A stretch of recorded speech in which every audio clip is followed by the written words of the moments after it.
Well, thank you everybody for joining us. I appreciate everybody accommodating us. Andrew had some stuff come up, so we needed to reschedule. So thank you everybody who was able to join. Um, we're getting started right now. Andrew, thank you for joining me. I'm really excited to get a chance to sit down and talk with you. Yeah, man. Thanks for having me on. It's been a while. I now kind of live next to you, and I feel like I haven't seen you since I moved here. Yes, yes. Well, obviously you've got a young one that definitely changes lifestyle quite a bit. Yeah, it does. It's good Um, though. I'm digging it. yeah, yeah. Congratulations, by the way. Yeah, on everything. Thank you. Thank you. So just to start off, why don't you just talk a little bit about your background and experience and kind of how you got into SEO and what brought. Sure. Yeah, I got into SEO because I was going to be a pastor, and then I left that entirely and needed to switch my focus because my degree had no more. There was no more direction for it. So I took all those years of Greek and Latin and all that stuff, and now I'm just like, well, business, I guess, and so I started as bartending, and then I was like, well, I've got all these business skills. I used to do sales, and then my dad's a serial entrepreneur, so he's been teaching me about the stock market and entrepreneurship since I was 10. So I was like, that's always been a competing dream anyway. So to close that loop too, I came back to the faith after I left it. I just said being a pastor is not my thing, so I'm not going to not doing that. But I ended up Googling, man. Like, this is the weirdest thing ever. I cannot believe this is how I ended up here. I just Googled jobs you can do from home, and then I was like, those jobs. I was like, can you do those? Are those which ones can be the most creative sort of thing? Great. If AI existed back then, I would have just been like, hey, let me use the tree of thought flow. Right. Like, I'm just going to go through and do this. But yeah, so I found marketing, and then I was like, well, which one requires the least amount of money to get started? SEO. So it was literally a Google journey of just like, okay. And then I was like, well, it seems like all I need to do is create a website. I need to figure out how to do that. And then I need to rank myself. So I did that. I ranked, not that do you know OMG machines, like those guys, Uh-uh. Mike? Okay. So they're like one of the OGs for SEO stuff. But anyway, I had to outrank him. I did, got number one in Nashville, Tennessee. And I got mentored, and then I had a bunch of people in Signals Lab give me a ton of help and put me under their wing, from Stephen Kang to Marty Marion to, just all these people that saw that I was hungry, and they just gave me the time of day. So that's how I'm here. And now I owned an agency. I sold the agency for just to get out of it for pennies, basically. And now I'm working as a director of marketing. And I own ContentSprout as well. And basically, ContentSprout is my hobby and full-time job after my full-time job. So it's just like that's life at this point. It's just AI and director of marketing for other companies, enterprise companies. That's awesome. That I have to say that's one of my favorite things about the industry in general is especially if you're contributing, there are 100 people who will help you on your way. Oh yeah, You they know. will. One of them just joined, Brian Winham, a buddy of mine as well. He was one of the first that helped me along the way. Awesome. Awesome. We don't have all that many people here. Yeah, I'm gonna go ahead and turn on chat so that people can kind of sure. contribute since we're, you Yeah, know, I know. Once again, I'm sorry for rescheduling. My baby needed me. oh no, that's all good. That's all good. No, it's just when you have 100 people in chat and our industry, Mhm. you kind of so all right, I'm opening it up so everybody can join the chat if you guys are interested. So rather than doing the formal Q&A, we'll just chat with our people and as we go. Sure. Okay, awesome. All right, that is open for all of our participants. So, cool, man. Well, that's awesome. That's awesome. So, kind of as you've gone along, like, what have been your biggest discoveries or challenges, like, as you've worked yourself into these positions and this expertise? Nothing is, when it comes to getting a job in this industry, it's not just like, I know these things, give me job. I've never gotten a job based off of my degree. I've never gotten a job based off of traditional hiring paths. I've never gotten it from like Indeed.com or LinkedIn job stuff. I've never in my life gotten a job the traditional way. The way I get jobs and the way that I recommend, this applies to everything, man, is uh, I just want to show someone that I care more and I want to stand out more.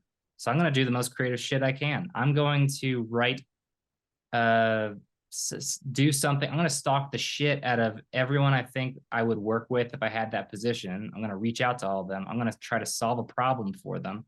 I'm Right. going to give free research. I'm going to post about that. I'm going to make YouTube videos. I'm going to call them out. I'm going to tag them. I'm going to find the recruiter that's doing this job. Uh, and that's the kind of stuff, man, is like, that's how I get it. My first big break was making YouTube videos. And I was only getting like a couple thousand views, but I was just sharing what I was learning. Right. If you share what you learn, you have a history of, hey, look at cool stuff, cool stuff. People are like, Right. that guy seems smart. I wonder if he would want to work for me. And I did want to work for them. So then kind of started the whole upward career trajectory. That's awesome. Yeah. Yeah. I feel like that's one of the joys of entrepreneurialism. I think the hard part is the scarcity. Yeah. If you're not getting what you want. And I think that uh anytime that you end up where you're dealing in scarcity, what you lose access to is that creativity. And when that creativity is available, then it's just like just fields of opportunity. Yeah, it is. Yeah. You know, It's hard. because I mean, I, how many problems are there to solve? You know, like, yeah, yeah, I think is there is an unending for those that can set themselves apart. You will always have opportunities, but you just can never be lazy. I right. think that was the big assumption. I thought that I was gonna like you'll make it, and then you're like, and now I'm chilling, and now I don't have to read blogs and uh, interview people and pay for consulting and continually take courses and test my theories and then join masterminds. Like, no, like immediately become like I will lose all of my marketability if I stop doing that stuff for a year. You Right. might have a year before like you've lost so much stuff. So like it's just I've settled for the fact that I'm gonna work my ass off forever until I die. And that's it. Work-life balance, but like there's no Yeah. taking a break of like, oh yeah, just gonna kick back and do nothing. Yeah. Yeah. I feel like there is a big change though as you start developing assets instead. True. Yeah, because then your labor is going in to build something, and you know, in an ideal world, that something creates more opportunity later, and so the Mhm. scenery at least does change. If Yeah. And the problems are always changing. They're always right, unique. right, which is pretty cool. To me, that's pretty cool. Yeah, I feel like it keeps it very very interesting. You I agree. know, I maybe would not sometimes be this is why I like AI so much is that it's like the universal tool. It can be right. it's using the universal language to solve all problems. And I was born into the universal language. I'm just like, shit. And I was born at a time where I'm like 30 and like this is like the time. I'm the luckiest man alive. I was born at the perfect time in the culture that I needed to be born into. This is great. Anyone that's not getting obsessed with AI right now is, I think they're missing out. Totally. Oh yeah, totally. I mean, it's not. I mean, and it's not innovate like it used to be. Okay, come up with an innovation or advantage, and then write it out. Mhm. It's like come up with an innovation or advantage, and then come up with an innovation or advantage. You know, I mean, because Mhm. the technology of GPT-5 is going to be out soon. You know, it's like, you know, what is that going to be? How are we going to adopt that? You know, it's going to be a whole new Um, world. So, what motivated you to get started with Content Sprout? You should do these on YouTube. We're putting them on YouTube, by the way. I don't Yes. need to ask them that. Yeah. Well, and actually, we could stream it on YouTube as well. We could do Oh that. yeah, but you can put it on YouTube if you want. Yeah. Okay. Cool. You do that, and then I'll talk about Content Sprout as you're trying to work on that. Or can we do both at the same time? I don't know if I can go live right now. Actually, I can. Yes. Do you have that multi thing where you can like stream Uh, StreamYard?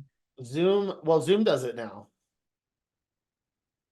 People don't want to register. Yeah, it's true, man. I didn't realize I shared a register link. Oh, okay. Yeah. That's cool. All right. I'm creating. I'll have a YouTube link in just a moment. Oh, Joe. Yeah. Thanks, Joe. Oh wait, maybe. Yeah. Eligible. Yeah. So I'll answer that while Oh, you're doing. I'd have to do a video verification. So Oh, we you can't do it. yeah, no. So I will be editing and publishing this on YouTube though. So we will be able to share it with everybody. Gotcha. Oh, is it possible to take off the wall where it's just open for anyone to join them? Um, Because if you could do that, then oh, no, I can't. No. oh Once it's darn, started, you can't change that setting. oh, that's fine. Yeah. All right. So the thing that motivated me to do Content Sprout was the fact that I had a project that was launching called the Flask and Barrel, Mhm. and actually, actually, sorry, I'm getting over COVID. Can I share my screen? Oh yes. It's just easier to. Yep. I'd rather have a visual occasionally.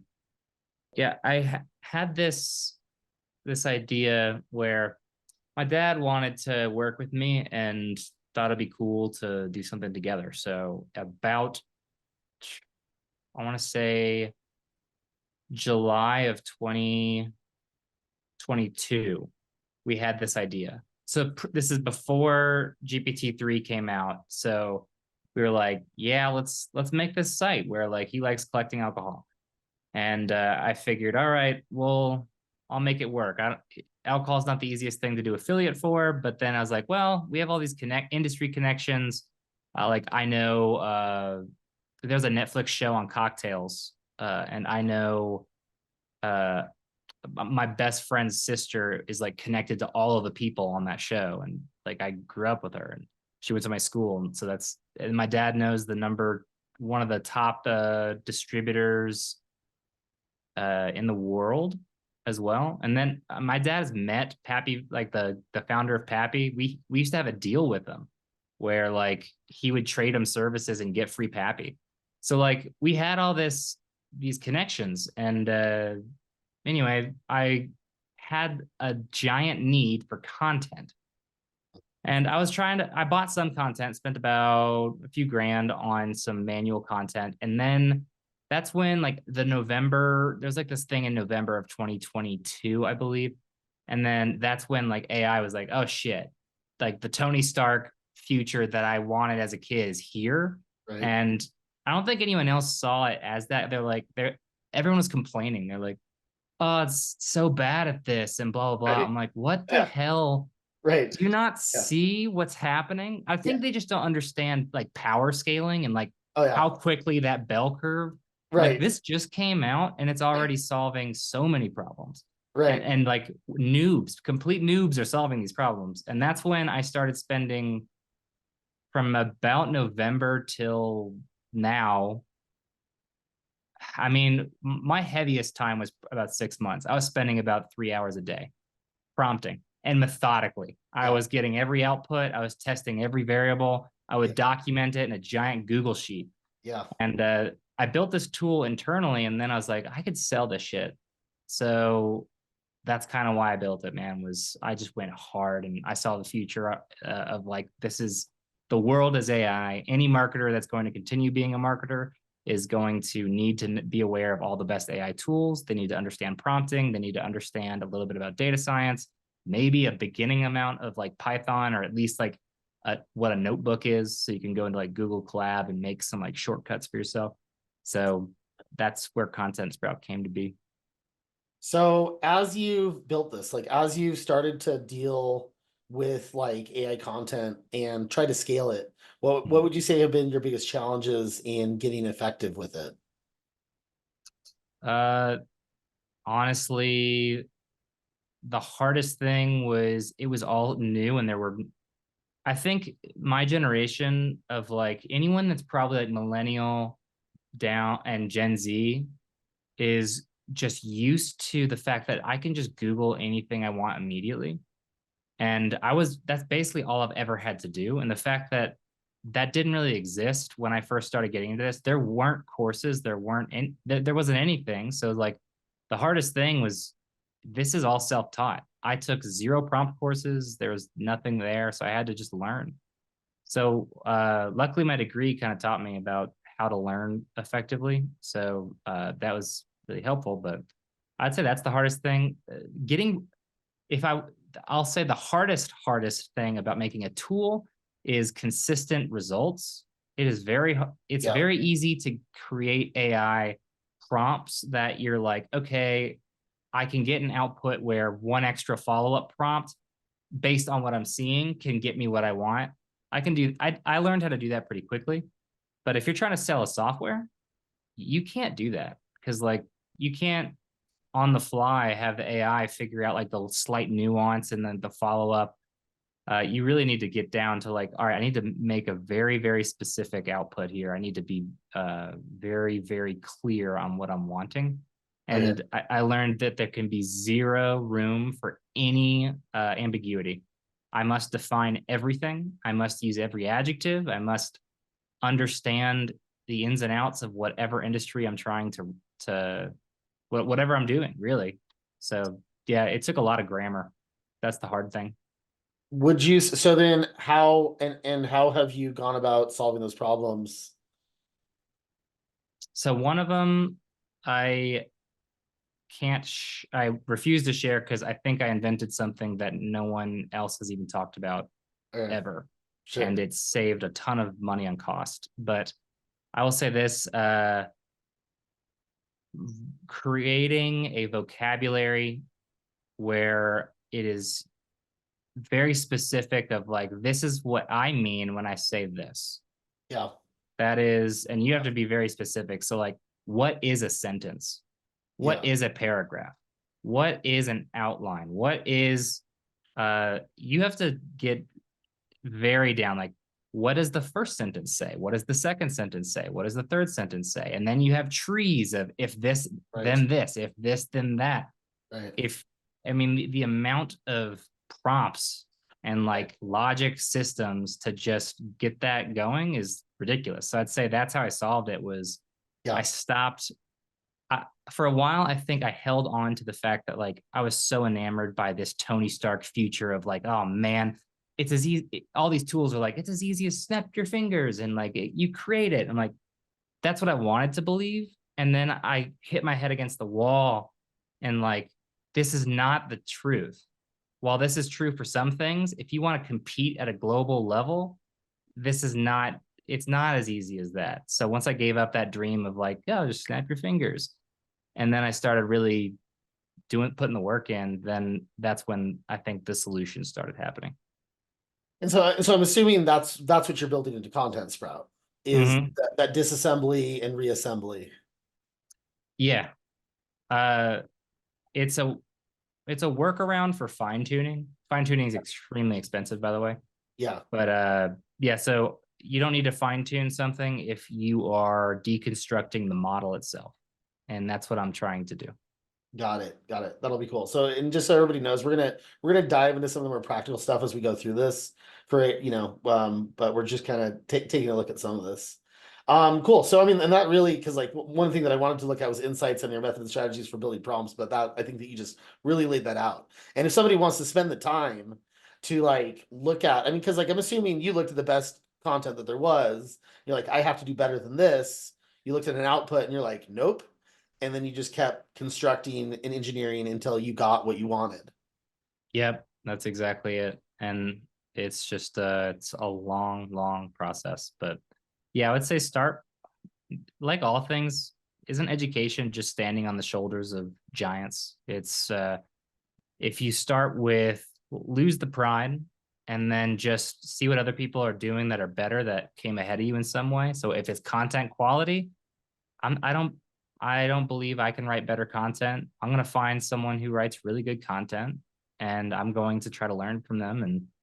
And yeah, just sort of, I'd say humility is a big thing if you're trying to learn anything, especially in AI. You just got to realize someone could teach you anything, even some like rando that sucks at 99% of their prompts.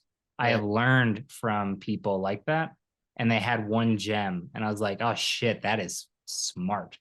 So I would say the other thing is you just got to always have conversations with people and listen and be open. Right.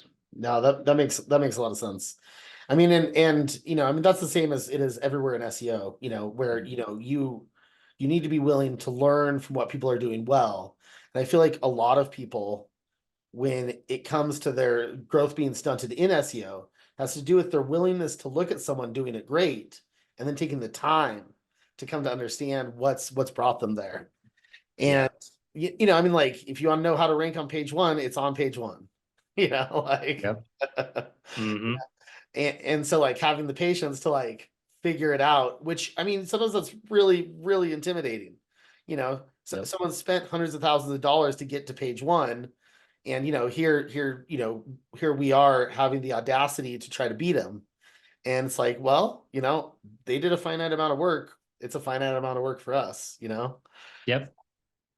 By the way, Awesome. Adrian asked a question. Oh yes. Uh, he said, what are your thoughts on using ChatGPT for generated content for local business pages? Will Google penalize? Well, Adrian, I don't think Google will penalize. Um, I don't see a reason why. So much local content is almost identical. Really, like the only difference is the aesthetics, the UX, UI, the brand name, and then that's almost it.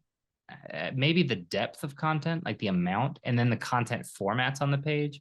Yeah. But I've looked at, I want to say at least, I've analyzed in depth over 1,000 local pages, and they're they all run together. So I don't see any issues. And also, even with local pages, you can create duplicates, and Google won't even penalize. Heck, Right. I've copied other people's exact landing pages, and then just put my brand name in, and I didn't get penalized. Well, and I think that, and then to extend upon that, you know, as far as local goes, so then you get into an immediate conversation about knowledge graph, and I think that the place I would start that conversation is with content clusters. Um, how have you been able to utilize AI for like constructing content clusters or identifying them? So content clusters, this goes into an NLP task. And I actually think that AI is really good at natural language processing tasks. I would say it's not going to be 100%, but if you're fine with getting a 90% on the test, then you can just use AI for those sorts of tasks. So I do agree. I think it's actually really good. I know you agree that you use it and for clustering type things. So I use it, and I know that Content Sprout has one of the things I built in there is we rely heavily on that aspect of natural language process NLP to double check some work, but most of the work is AI and just creating these clusters using using that kind of logic. Yeah, awesome. Because what I would, so how I would, if I was looking to solve a local business problem with AI, I would be looking at, you know, knowledge graph, knowledge based trust, you know, Yep. like how do you show the variety of subjects that a person in a place would have Yep. to solve this problem? Yep. What are all of the questions someone with this problem in this place has? Yep. How do you answer them? Does the content on screen answer that question? Does a person who visits the page have the set of solutions they need to answer the question that they have to solve their problem? Because that's the UX problem that Google has. Like, Yeah. is a person left at the end of their journey or not? Yep. And that's what, I mean, that's what helpful content, that's how, why helpful content destroyed me. It's Yeah. I did not solve that problem. I, I took apart the NLP problem, which is what are Mhm. all the related topics, and then I Yep. just funneled authority into those with no UI. It didn't link back. They're all Yeah. orphan pages, and Yeah, you're touching on the thing that I think sets apart people from like having a successful AI content project and a failed one. Is if you think that you can just post this content, like my content will rank even on sites that aren't even like I had someone who's a big fan of the Cora optimization tool, and she ran this on our agency site and then started ranking for some like coffee term that was a good term, and it's just ridiculous that you can do that. Then it goes down. Well, why would it go down? Well, there's nothing else related. You haven't solved the full journey. Like it's just you have to make a good experience and you have to continue solving more and more problems. And if you don't do that, then your AI content will it'll lose that glossy shine in Google's right, eyes. right. Which I mean, that's and Google has the Google's best tool to discover whether or not you solve that problem Mm-hmm. is their engagement metric. If you leave to your website and you go back to that search and you click someone else, that is Google knows you didn't solve that problem. Oh yeah, and just to make it clear to the people watching this, there's this misnomer, misconception where it is bad. So like I'm gonna share my screen to show you exactly why I did what I did. Excellent. So what I've done, you'll notice something. I did a review, and look how I structured the review. Where's your Some screen? people might just want to know. So look at this review. Oh, sorry, I just went. So even my menu here, some people might just want to know what the overall ratings are. And I'm not afraid of giving them that because as long as they don't go back to Google, I satisfy the query. It doesn't matter if they hopped on and then left my site in 5 seconds. If they aren't continuing to search, then that's fine. So instead of all those other sites that are leaving reviews and getting to the meat at the bottom, you have everything here. If that's all you want and that's all you're here for, then great. You have the distiller, the region, the ABV, you got it all. Uh, I even have this. I started doing this now. Now I have audio at the very top as well. Do you prefer to have an audio experience? Give them a direct access to the experience that they want and make it easy. Some other things you can do, man. Instead of I don't want to have this experience where like I don't know what's on the other side of that link. Give them a window to see it without having to click on it. Maybe that'll satisfy them. I'm doing this on every single thing I can do, man. Like this is what it's about. Exactly what you said. Solve the users' problems as best as possible, provide them the best experience possible, give them all the options possible, and then just make sure they don't go back to Google. That's all you're trying to do. Right. Right. Yeah. And I think that ultimately this is Google's. I mean, I break it down for people that Google has they have three things that they measure and deal with all the time that are primary. This is like very simplified. Those three are first user experience. And other things will win sometimes, but user experience always wins out because it's the quality of the product. And Google is pretty good about that. So they'll try things and it'll screw up user experience. They'll move around the search results in favor of other things, but if it messes up their user experience, if they get rid of super specialized sites in favor of domain authority, which they've done a ton of times, because they're trying to weed out all the guys that are doing AI content or whatever else. And what they end up finding is those very precise solutions have better user experience, so their engagement rates are better, their bounces improve. So every single time Yep. they move really hard towards their domain authority, they come back because they get rid of these really highly specialized results. So then the next one is going to be like their ad sales, right? How many ads do they sell? And ad sales will start to destroy user experience, and you see them do it over and over again, and then they come right back as soon as people aren't satisfied with the results, or as soon as they leave the page, or some engagement number is going to go down, and they're going to look at that delta and be like, not worth it. And then the last one is the cost for their overhead on their computation. What problems are financially viable to solve that benefit either of the two other factors, UX or ad sales. And so, I think that's a tricky one though, the computation issue, because yeah, it's for those that don't know, it's 7 times more expensive for Google to deliver an answer from AI than it is for a click on the traditional click. That's the exact amount that Google's set.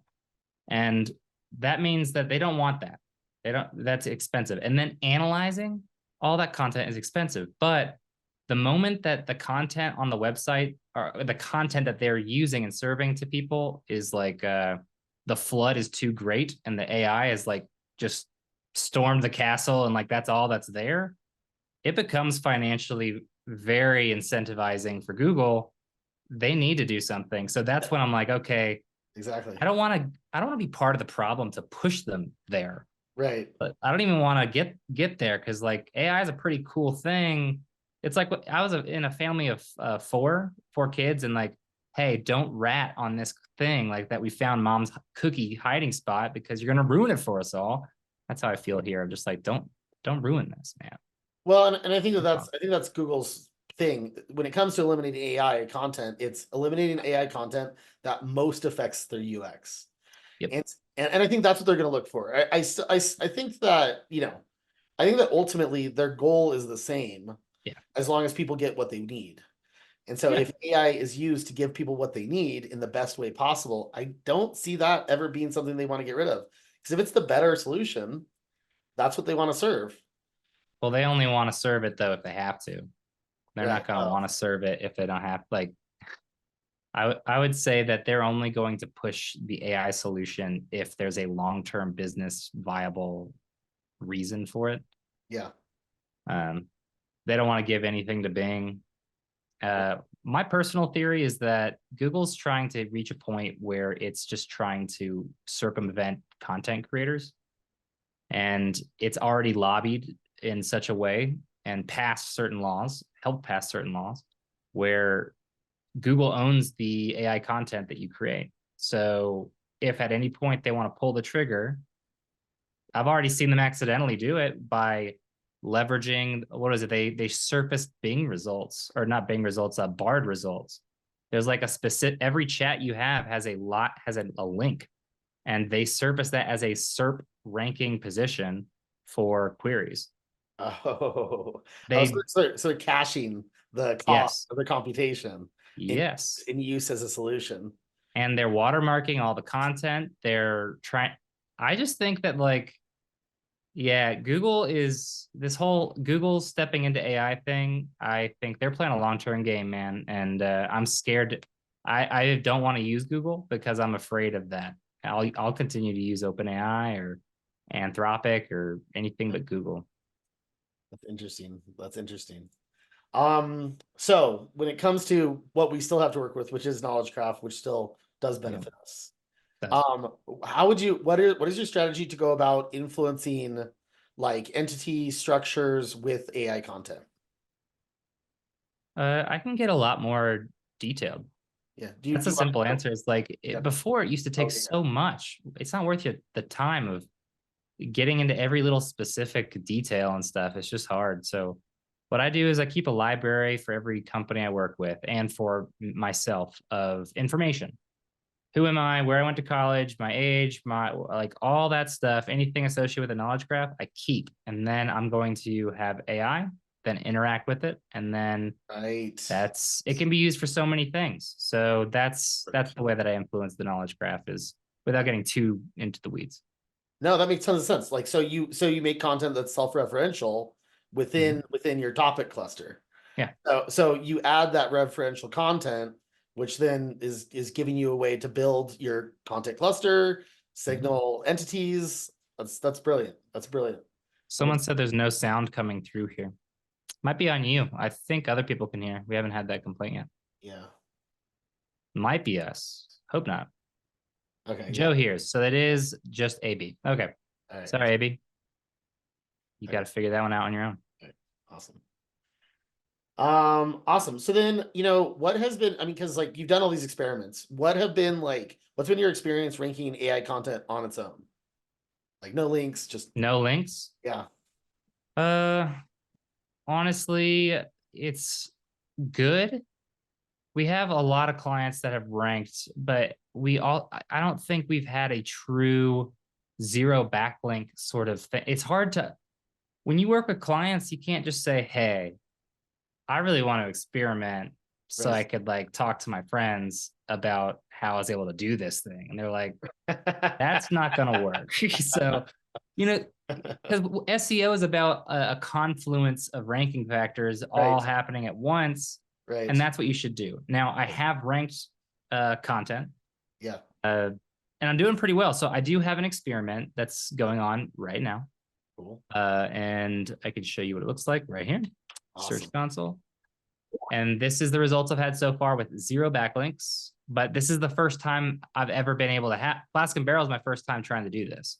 Oh, So what I have here is I've got past 3 months, 13.2 thousand impressions and 96 clicks. 0, I mean, we're talking fresh domain, 0 backlinks, and my content indexes in 1 day. And I've got how many pages indexed? 2,430 pages indexed.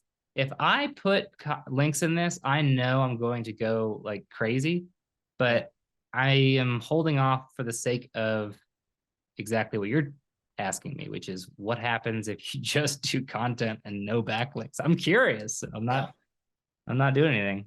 yeah. So have you noticed, because does it, I mean, do you notice like the rankings of traffic around like your better built out content clusters? Do you notice like clustering being important? Internal linking it's not just about, if you mean by clustering, it's not just about topic clusters in the sense of like, okay, / history of whiskey, and then I do like, or whiskey tasting or something like that, and then I have like 7 blogs on that. They need to link to each other. Yeah. Specifically, it helps to have the structure too, but like they need to link to each other in the right ways. And yes, that helps.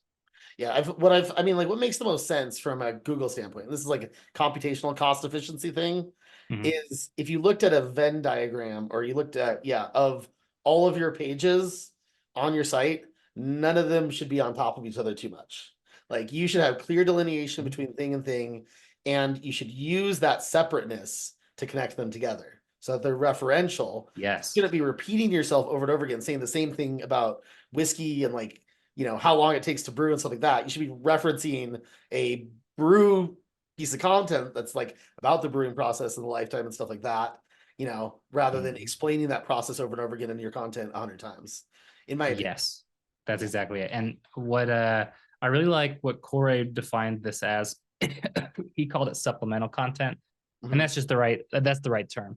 Because Google, this is the other thing that I did to make ContentSprout is I read 2 years of patents. Any patent that Bill Slawski wrote about, I read the entire patent documentation. I read multiple of them. Some of them that were important, I read multiple times. And anyway, one of the things I noticed though, after going through that exercise, was that top bottom, you can get away with a lot of stuff by putting things at the bottom of your content. So like if you wanted to talk about something where it's kind of a stretch, you need to like find a way to connect. Nothing on your site is able to connect to this other article you want to write. And maybe it's an article you want to write just because like there's good affiliate money in it or something. So if you can just go at the bottom and talk about something, you have more freedom to do that, and you can be creative in how you apply that. But you're going to damage your content if you do that in the middle or at the top. So I'd say that's one thing that I've learned and implemented that's fun for these content clusters, is being able to leverage that science. That makes sense. So if you want to go tangential, or if there's something that's tangential that might be useful, but is tangential, you want to find a home for it that is related to a piece of content, but like appended, not primary. Yeah, definitely appended. Yeah. One of my common thing is comparisons to something. Yeah.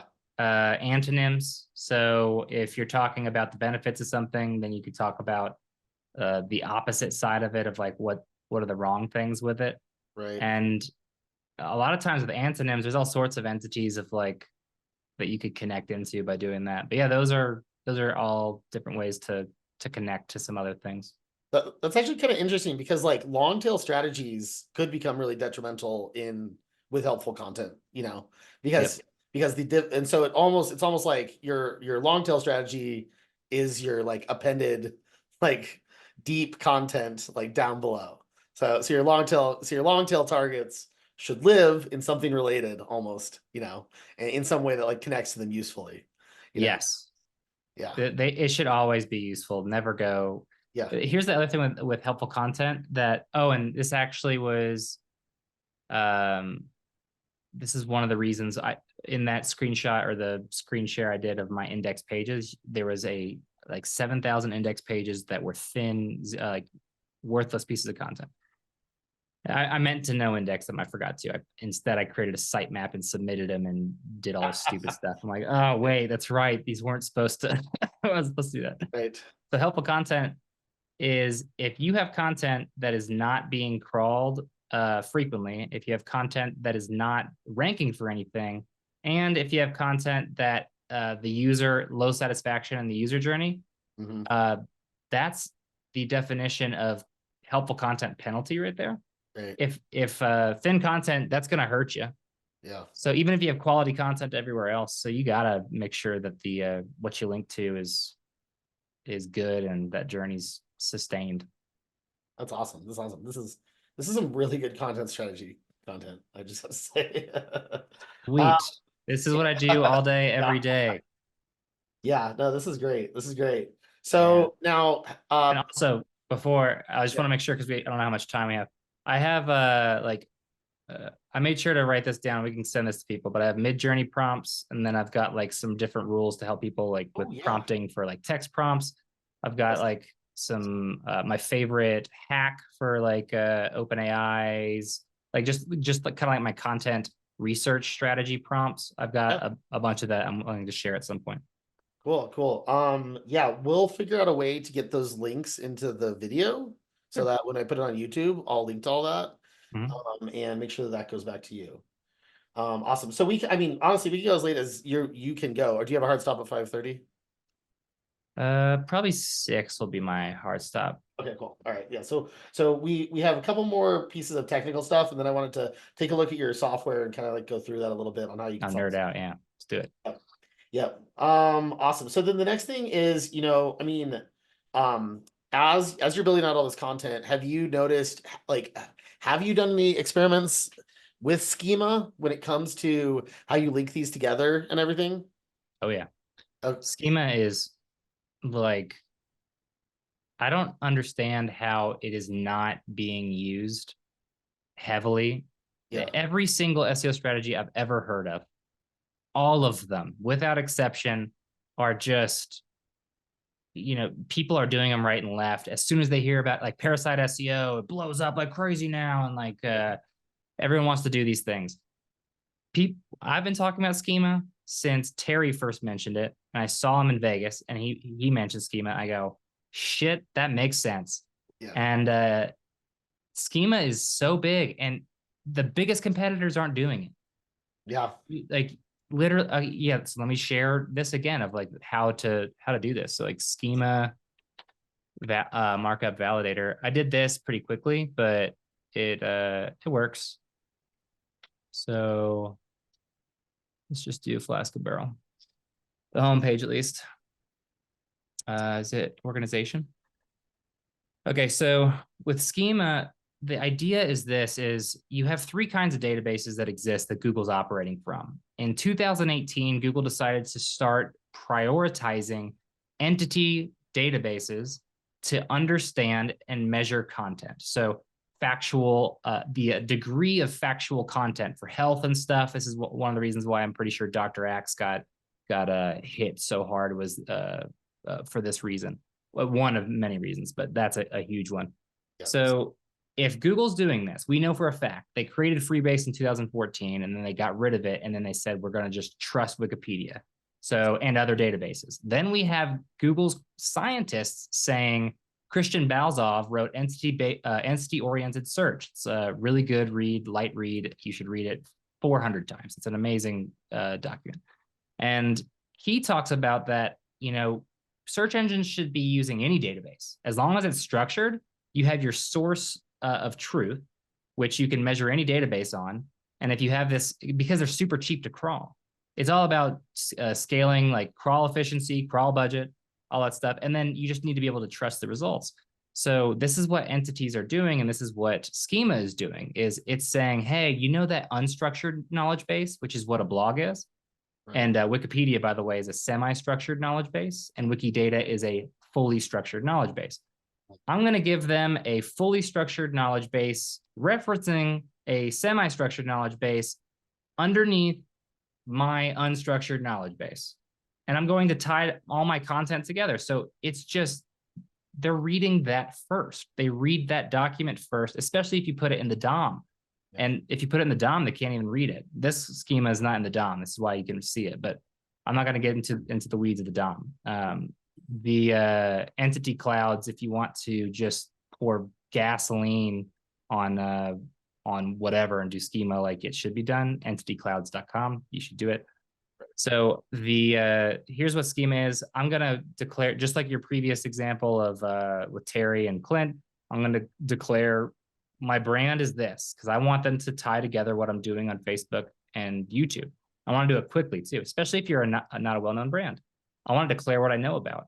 I know about whiskey, and here is the Wikipedia thing. So that's it. Like, just do this kind of stuff. And then I go a little bit deeper and I say, here's my item catalog of, I offer whiskey educational materials. I have a cocktail finder tool. I have a whiskey finder tool, and I have a distiller database. And all of these things now are just, Google will know and understand without having to like crawl my site too heavily. So schema is so important. I cannot gush enough about it, and no one's doing this level of schema. Have you been successful in using and leveraging AI to generate schema? Yeah, I've got prompts for that, and yeah, I plan on putting that inside of ContentSprout. Awesome. Definitely, that's definitely something that, yeah, I would love to share that with people if they're interested in that. Yeah, awesome. That's probably gonna take. I'll probably release that in the summer. I got to do my topic clustering stuff, and then this a couple other things I'm adding, but. Yeah, I haven't. What sucks about development, as you know, is you have already done it, the work, it's already ready, but like the development, you just can't, you don't have the money or the time to actually do bring it to life. And there's so many features I have that are just kind of like in this dark closet. And I use it all the time for myself, but I can't give it to others yet. Well, I'd say let's take a look at ContentSprout. Can you show us a little bit about the tool? And oh, sure. How can people use this to improve their content generation? Sure. So I'm going to do this super quick. It's really easy. Here's my little talk track here is CSAI is designed to be the highest quality article writer on the market with data to back it up. I actually analyzed 25 tools and wrote 4 different articles in 4 different niches and measured it with 8 different on-page tools, readability analysis, and all sorts of other stuff. Data. I'll release that later, but I am at the top. There are 2 other people I'm not going to mention here, but we're at the top together. I'll say that. And anyway, so many tools have steep learning curves. I took the on-page optimization, the content writing, and the article formatting, and I did all of it by applying my veteran SEO knowledge. So some people want like a surfer type experience of like, I want to see what the thing is. And that would be nice, but that's not high on my priority because all of those tests that I did, I was getting hundreds out of 100s on optimization. I was even using custom, there's like a Quora thing, which is like the most powerful thing out there. Even on that scale, I was outperforming the #1 result on Quora, at least, and for multiple tests as well. But I don't know, man, like I just don't. The on-page part takes so much time and expertise, and I wanted to make it where people didn't really need to focus too much. Just focus on the quality of the content. Right. And that's the goal here. So let's go into the actual tool. We have projects that's going to host your websites. You have topic maps right here. And we have an affiliate program if you like us, 35% commissions. Plagiarism check counter, credit counter. I get infinite credits because I am the founder. And we'll go into projects. So inside of here, you can add a project and put your name, your URL. You can specify at a project level what your search intent is, your audience, your niche, the website purpose, what reading level you want, the intent. You can even act as whoever you want, writing style, and then you can upload in a CSV that contains what you want to internally link to, and then you can automatically do that as well. Once you save that, you have something like, let's do Andrew's test. I guess we'll do Strive Solar. This is a project that I'm doing with my mastermind. All 12 of us are working together on a single project to just crush it, and it's going to be awesome. And let me just show some content. Okay, so here's Arizona solar tax incentives. Once you're in your project, you'll see a couple different things. One, I can do multiple actions, delete, change status, write the article, write bulk articles this way, get plagiarism, get AI detection, or send it all off to my WordPress site. I really like just creating outlines. This took the longest, by the way, just figuring out how to do this.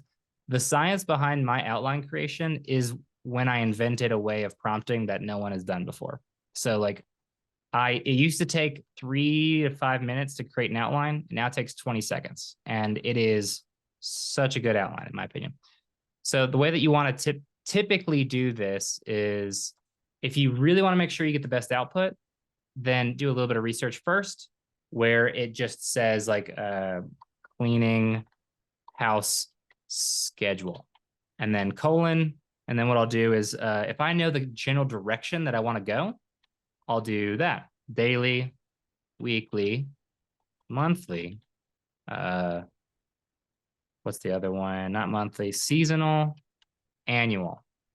So I just did 1, 2, 3, 4, no ands required. But what this is doing is it's not limiting your headers to only talk about these, but it is saying that the beginning starts with daily and the end is going to start with annual, and they better touch on these things as well. So that's one way to get like the best results. You could also just do like cleaning house schedule and just do it like this. Now, what I'm recommending for people is you can specify this stuff in the way that is shown up here. This is the traditional way of kind of how you would go about this. Excuse me. There's a weird hack here, though, that you're going to get the best output by just Control V on all of those. Just say that on all of them, and you'll get the better results. So that's all I do. I'm now just using topics and just pasting it in there. Now, if I wanted to do multiple articles, though, then I would just simply do it this and say test. And now I have 2 articles being made. And then I have what? Now I have 3 articles being made. So that's as easy. That's the bulk writer is integrated directly into the single writer, makes it super easy. It will identify the core topic and article purpose for you and when you do multiple. So let's go back now here. And we'll just do this. Project default is saying that whatever you say that your project level is going to be here, but because I'm going to write about something where it's like random, I'm going to override. I recommend keeping defaults on all these things like tone and whatnot. You can customize tone and all that stuff, but I don't. Click next. This is the one that you want, Outline Turbo. You can scrape competitor outlines. We'll hit go. I'm not using these yet, but these will be a place where you can do some other things. I'm not going to waste time talking about this. This will be a place for statistics, though, that you can put in and it'll use. It's not listening to me, though, right now, so I'm not using it. Okay, so it takes 20 to 30 seconds. Once you get the outline, it's looks really great, but you can also just go straight to create article and you don't need to create an outline. So you can do that way too. In this mode, if you go through the whole thing, you can actually just do this and let's do next. And I'm going to use my own outline.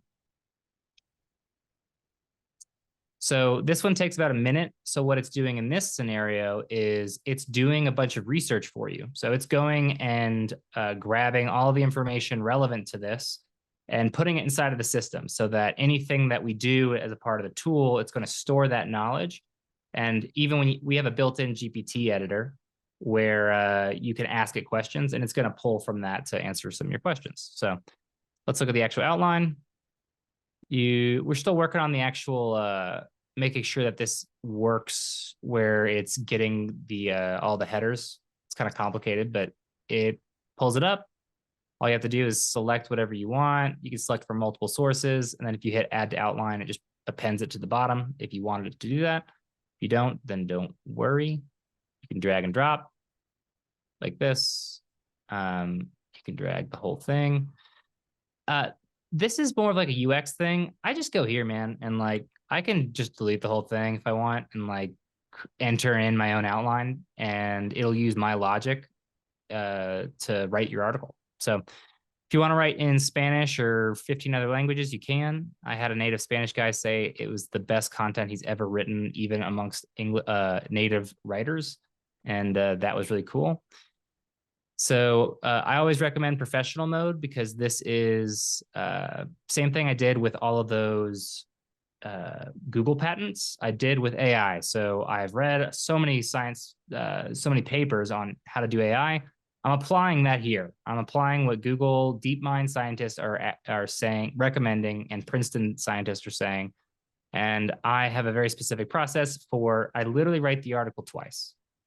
And it's more costly. That's why I'm a premium tool, but you're still going to get the entire article for less than $10. So I do this, I hit shorter projects. Oh, you can even select region if you want to be like Argentina instead of just Spanish. And then generate article, and it generates the article. This is what it looks like when it's created.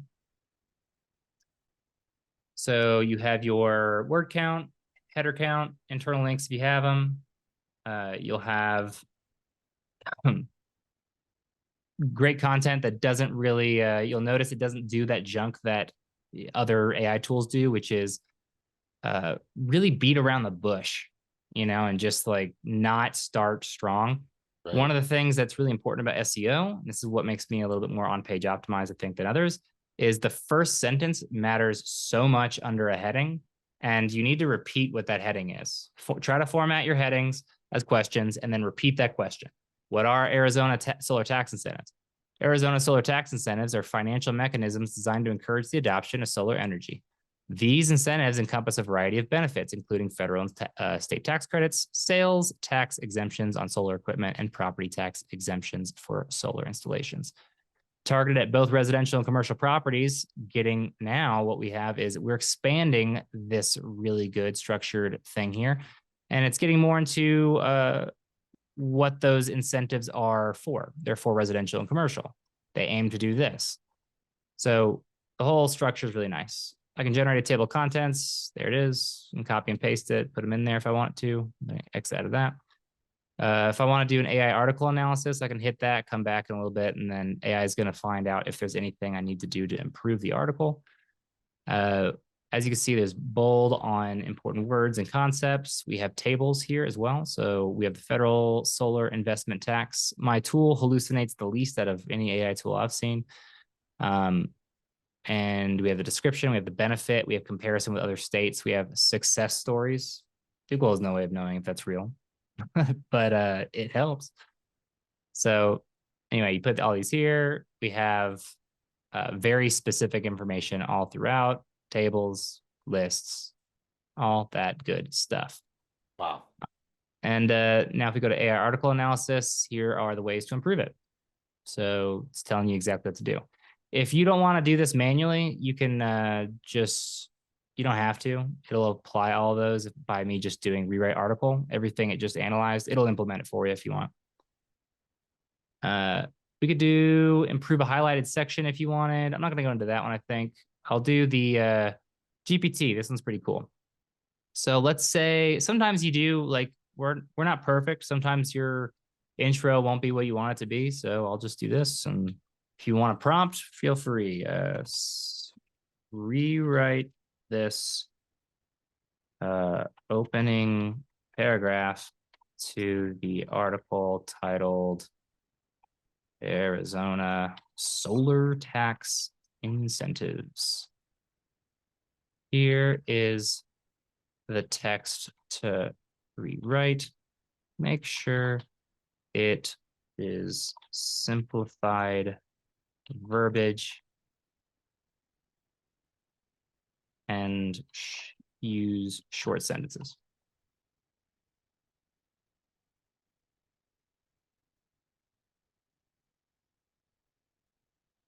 I had to say all that other stuff because I didn't put use article as context. If you want the whole article to be the context, it can do that as well. So the one thing that we aren't doing right now is it's not structuring it immediately. So I still have to structure it, but based on your prompting, this is also always the most advanced GPT out there. So this is 5 or 4.5 or turbo or whatever. Yeah. So this is what it is. Arizona solar tax incentives help make it cheaper for homeowners and businesses to switch to solar energy. So if you like this better, feel free. There you go. Your editors don't need to leave the tool. Cool. So that's generally how this works. If I like it, I'm going to hit save, and then I am done. So that's all there is to it. Your task managers up here, you can see what's happening when things are going on. And, the cleaning house schedule. I'll do this. Yeah, so you can see I could enter in my own outline, and then it would just use that. Skipped the outline creation process for this one. And this is for projects. So let's do, and you can publish straight to WordPress. Lastly, we have topics, which the way that it kind of works here is I like to do partial. I just did a roof installation and maintenance, but I'll just create a topic. I'll do partial, and I'll just do roofing services. Roofing, generate. So in partial, you can actually generate that part for free. And then it creates all this stuff for you. But the roof installation and maintenance, you just keep clicking in and it categorizes everything for you. So roofing materials, we have subcategories and the amount of topics in there. I haven't expanded it yet. So roofing materials, let's expand. And now it is the reason why there's kind of like two looks to the tool right now. It's because when I built just for me, we had a previous system. And right now we're at a merge of systems. So topic map is still in the old system, while projects is all on the new system. So that's why you kind of get a little bit of a difference there. But let's go into roofing services. It's already been generated. And now we can see installation techniques, the materials, maintenance and repair, tools and equipment, insulation and ventilation, commercial solutions, residential tips, roof design and aesthetics, eco-friendly, and we have roof safety and regulations, and then you could expand those. If I go over here, when I just hit expand on roofing materials, I believe, now we can see all these that were expanded. Let's do asphalt shingles. It's still going, so it's not actually going to generate topics. It'll generate a bunch of topics for you. So, and then you can go from here where you can just assign them to a project, select your projects, and they're in your projects. Very cool. So that's how it works. Very cool. No, that is, so that article, it ran it twice and it improved upon it. And that's what you see the first time, right? Yes. And I always do that because it's only an extra 3 credits, I think, to run. Yeah. So in total, for me to do an outline, it's 1 credit. To the article generation is 7 credits. And then to the rewrite is 3. So that's 11 credits. You get, I think it's 112 at the $99 plan. So that's 11 times, that's like 10 articles or something. And then the next plan, standard, actually, I'll just go to billing. Here we go, 112 credits. You can buy extra credits at $1.12.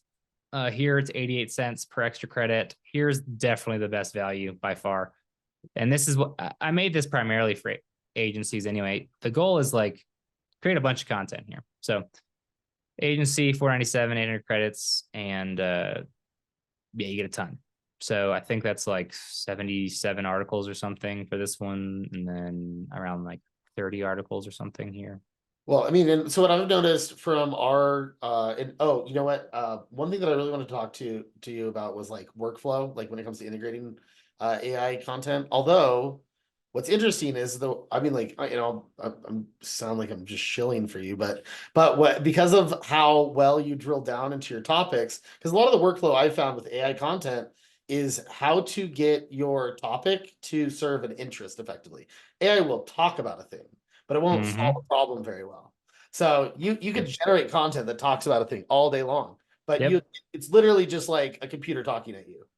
And Yep. it's like getting it to the point where it's solving a relevant problem, workflow wise, tends to be one of the bigger problems to get it to like really like to really, especially to sound meaningful or effective or purposeful. Yep. And so that's been the big workflow problem that I've seen in our own, in my agency, is crossing the line from relevant, especially if you're doing a content cluster, to like to useful, you Yeah. know, and Truly useful. yeah, truly useful. But it actually looks like that's what you've accomplished. That's exactly it. Um, and the last you can keep rewriting, by the way, but Yeah, like you can see side by side if what was improved, and then you can accept it if you want or just deny it. But yeah, like super helpful content. And a lot of it's based off of your outline. If you provide a custom outline too, if you really wanted to make sure, then it's going to do it. And right. I avoid H4s because they are, statistically speaking, they're bad at ranking. And it's better just to do H2s and H3s. H4s should probably just be another article in general. If you're going to list a bunch of H4s, maybe turn that concept into something else. But yeah, the all if people want to see like this content live, all of this is AI. Down from the images to the content, every piece of this is AI. I have a specific workflow in my Content Sprout group. I share everything I'm doing. I share the plugins I'm using. I share the workflows I'm using. I share the tools that I'm using, and basically just going through all this. So if you like how this reads here and it sounds like a human, that's all we have is about 30 minutes of a human editor going in here using AI and a little bit, like very little of their own writing. The person that's writing this doesn't even drink. And obviously I could still look at this and tell them like, no, that's that we need to do this, but it doesn't need to do that. So it's good. So yeah, that's what this site is. It's all AI plus Canva. And that's, you got everything. I use AI for the audio. Oh, Um, really? I Okay. create a podcast. Yeah, go here for people who want to listen. Put this in the chat. Just listen for a second. You're gonna be like, shit, this sounds amazing. And I'll show you guys how to do that too if you want. But go to Flask and Barrel, and then let's do. So I even turned this into a podcast, and it takes me 10 minutes to do that process now. And let's go to where's the videos? Go to content. Yeah, here we go. We'll do bullet bourbon whiskey review. There you go. And this is AI as well. So I use my AI image, and then I use Canva with a little like speaker thing, and then I just used my AI voice and went to town. Oh, the description AI. I just asked for a synopsis of my article, pasted my article into AI system text, and then I am good to go. Awesome. So yeah, you can do a lot with AI. I don't think people are using it to the fullest. But the where's the thing here? Yeah, here's the workflows. ContentSprout to create that article, Midjourney and Canva to get the images that are used on my website, social media, podcast, and YouTube. 11 labs for the audio, plus Midjourney, plus Canva for the podcast. And then the built-in GPT or the dev playground of OpenAI for the summaries, descriptions, and small rewrites and tweaks. So if you want to copy the process I'm using for the Flask and Barrel, that's what I'm doing. Image prompting, there's all sorts of stuff to get the image you want. I don't think people know about this, so I'm just going to share this one part instead of going into all of it. This is a tuner for Midjourney. So what that means is if you're not confident in your ability to like execute all of this stuff, understanding styles and modifiers and all that stuff, you don't have to, right? Like you can just visually say, I like this better than this. I like this better than this. I like this better. And then let's say you just want one specific art style. Well, I want all of my prompts to look like this. Then only click one of them. And then at the very bottom, after you selected everything, you get a little piece of code. You copy that code. And now with no prompting other than create an apple, you will now have the exact aesthetic that looks like this. That's pretty cool. So little image hack for you guys if you want to make it like really easy to create this. I think that's going to be one of the biggest things to set AI articles apart is your imagery. So you need to get good at this process, guys, because this is what makes it the experience just better than the rest. That's pretty cool. I'm assuming this is something that you aspire to have in the software at some point. I do, yeah, I do. I want to have. I can't do the maybe have the image thing in there. I've looked into it. I don't want to have anything that's in my tool that when it's generating content itself. I don't want it to be subpar. I only want it in there if it's like really, really good. So it's pretty easy to just throw on up some sort of like image generator. It's much harder to get it to actually look good. All those other AI tools I know of are like, man, this image, while cool, I would say that sort of love for AI art and like people being impressed with it is already dying out, and you already need to do more work to make it look good. So it's almost worse than stock photos, or it's like one step above stock photos. Right. So paying money for that kind of thing, don't bother. Right. Awesome. Okay, well, thank you so much. I'd like to go ahead and open it up for Q&A. So if anybody has any questions, if you want to either ask them in the Q&A section, or you can post them in chat.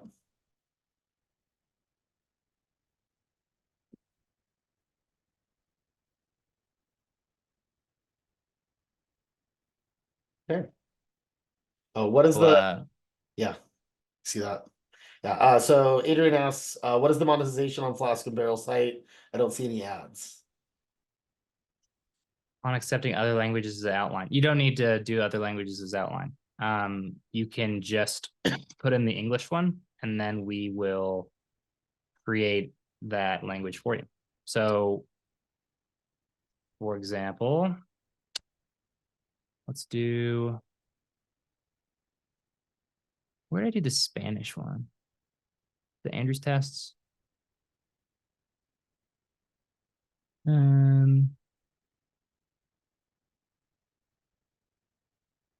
think it was this one. Yeah, here we go. So this one is made for Argentina specifically, but it is, or no, this one was just normal Spanish. We developed the regionalization after this. So you have your whole thing here, and it's just like created. So you don't need to worry about the Spanish outline. The reason why you don't want to do Spanish outline is, in my opinion, I think you get a better output by starting with the language that makes the most sense. So I actually am not only creating an article twice, I then translate that article using a system of prompts as well. So it's more expensive for me to create Spanish articles or like whatever other language than any other thing, because there's another layer I'm adding. But once again, my priority is to make the best damn articles out there. So I am doing it in the way that I think is best. So that's why you don't need to worry about that sort of like other language outline. Got it. And then Adrian had asked, what is the monetization on Flask and Barrel site? I don't see any ads. Oh, I don't plan on doing any ads for a while. You should not be doing ads and shouldn't be trying to monetize until you are really getting good user satisfaction. If you are in a hurry to make money, then obviously that's different. If you're in a hurry to make money, I have a video on my channel I'm going to post. And Brian Winham, I don't know if he's still here or not. He had to go. So Brian Winham created a course, and that course is absolutely insane. I would say at least 3 different courses that have come out throughout the years used his stuff from like conferences, and they tried to shill it. He finally made a course. Someone made $40 million off of his, it wasn't a course back then, but his course. Now they also were like super aggressive and worked for like 2.5 years and did nothing else for 70 hours a day. Not joking to get that. But just saying, if you want to monetize as fast as possible, he's got a course on my YouTube channel. That video should come up by the end of the month, and he's giving away 3 free passes. He's a buddy of mine. They're $1,000 per course. I don't do it though until I get at least 50,000 traffic. Awesome. Any more questions from anybody? Well, okay. Well, This was awesome. hopefully, thanks, man. Hopefully, I know we were talking before people got on. Hopefully you use this, or your people use this instead of Zimwriter or whatever, because time is money, man. And even if a tool Yeah. costs you a fraction, if you spend even 30 minutes extra on any other tool, you've already lost money, and you might as well pay that extra bit to just get the out of the box stuff that works. I did pick up one question from Joel Wilson. I'm gonna go ahead and stop accepting questions. If anybody else wants to ask a question, ask it now. I'm gonna turn this off in about 5 seconds. Yeah, I got to head out anyway. Yeah, Joel Wilson has a question about support. Can you Joel, can you type your question in chat, or you need to be a little bit more verbose than that? About support. I will say that if it's a general question about support, we just hired a new support person and they live in India, but I have actually, Ian, you might know him. He's the same support person that SEO Neo and all that was, I guess, SEO Autopilot used. I really liked him. I've worked with him for years, so he's worked with me because he understands this stuff. And And yeah.